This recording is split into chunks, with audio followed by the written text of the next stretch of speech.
Welcome to The Explainer. Today we've got a really simple story from Shimla, but it asks a huge question. Can a skill you're kind of embarrassed about actually become the one thing that saves you? It's a great story, and it all kicks off with a boy, a school trip, and a cup of tea. So, let's start with a quick question for you. Think about a skill you have. Maybe something simple you learned from your parents, or, a hobby you don't really broadcast. Got it? Okay.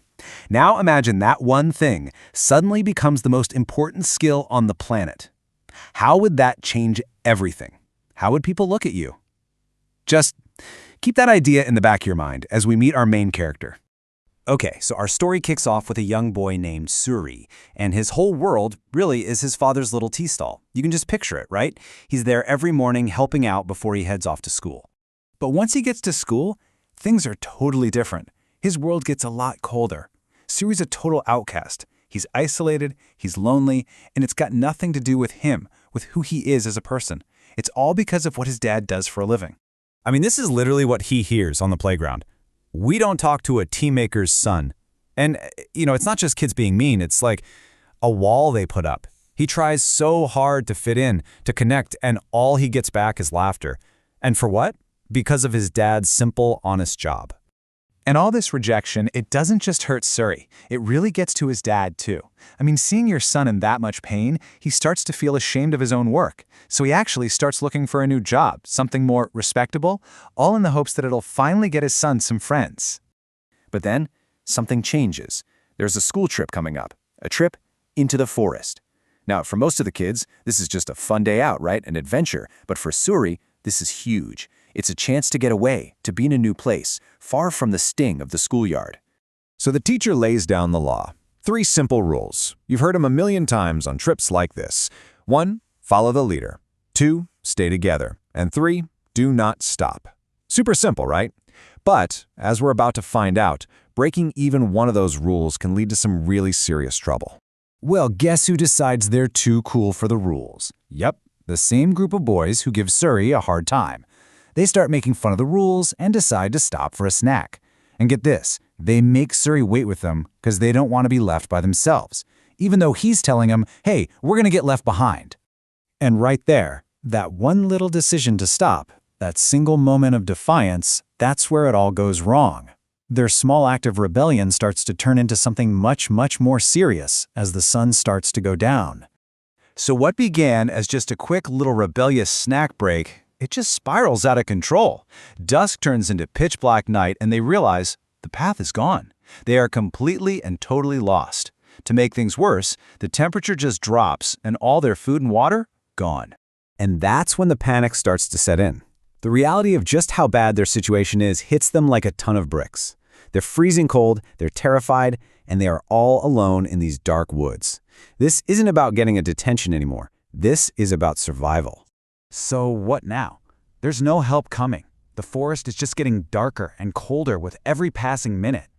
How on earth is this group of kids going to make it through the night? And right here, in this moment of just absolute hopelessness, this is where the story takes a turn. Because it turns out the one thing that can save them is the exact skill Suri was so embarrassed about. While everyone else is falling apart, Suri's mind kicks into gear. He falls back on what he knows best. He rummages through his bag, and what does he find? A little pot and some tea leaves, the exact tools of his father's trade. And just like that, there's a tiny spark of a plan in the middle of all that darkness. And this is where it all clicks for Suri. Just look at his plan here. First, he's got his tools, right? The pot and tea leaves. He needs water, but there's no water, so what does he do? He finds some. He gathers up chunks of ice from the frozen ground. Then he gets a fire going, not just for light, but as his stove. He starts brewing this hot, strong tea, and then he shares it with everyone. Think about that. He's not just making a drink. He's literally creating warmth and hope from the ice and the cold that were about to beat them. So eventually the teacher does find them, guided by the light from their fire. And after they're all rescued and back at camp, the story of what Suri did, his quick thinking, and his life-saving iced tea, it just spreads like wildfire. And this next part, this is the real turning point. It's not even the rescue. It's this moment. One of the boys, one of the main bullies actually, stands up in front of everybody and says, Suri is our leader. He doesn't just say thanks. He totally changes who Suri is in that moment. He admits out loud that the tea maker's skill is the reason they're all safe. And just like that, his entire world flips upside down. The kid who was always sitting alone on the bench, he's now the hero of the whole group. He's not the tea seller's son anymore, at least not in a bad way. Now, he's the guy who saved everyone with his tea, and he's surrounded by new friends who finally see him for who he is. So the next day, Suri finds out his dad got that new job he was looking for. But Suri stops him. He's filled with this totally new sense of pride, and he finally understands the value of what his dad does. He says something like, "No, Dad, don't take it. What you do is good. I learned that no work is big or small." And that brings us all the way back to that first question we asked.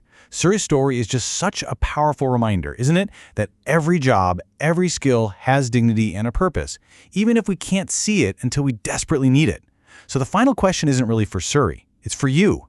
What's the iced tea in your life? What's that simple, maybe overlooked skill that you have that might just be more valuable than you could ever imagine?